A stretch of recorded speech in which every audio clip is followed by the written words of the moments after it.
Between 1962 and 1989, 16 Bond films were released across a 27-year period. Since 1997, so in the past 27 years, there have been 8 Bond films. No Time to Die was released in 2021 following various pandemic-related delays. This meant the film came out close to 6 years after Spectre. Daniel Craig appeared in 5 Bond films released across 15 years. For comparison, Pierce Brosnan appeared in 4 Bond films released across 7. Clearly, there has been a pattern developing for some time whereby Bond films, once a common occurrence, now a rare treat for cinema goers. It's a problem, and one that us Bond fans keep coming back to when content inevitably dries up.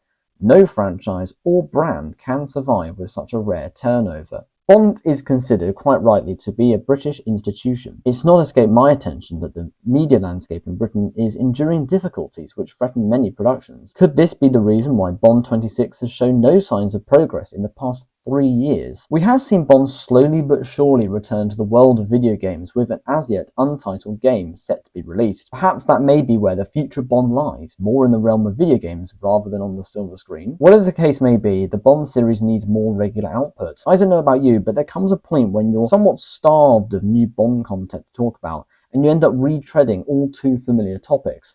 What's the best film? And who is the best villain, for example? There is an argument to suggest that irregular films mean more when the films are eventually released. Indiana Jones is a massively successful series, and after 1999, there were only 2 films released sporadically. That being said, I think the vast majority would agree that Indiana Jones peaked before the last 2 films. James Bond has had a large cultural impact, but because the new films are being released so rarely these days, it's harder for new generations to get interested and stay engaged in the series. It was far easier to become a fan of the series in decades gone by, when the films were more regular, along with the games. It seems that fans have being given very little for their continued passion and loyalty to the series. I wish there was some sort of positive outcome to this video, but there is not. For whatever reason, Bond 26 has stalled in a pretty big way.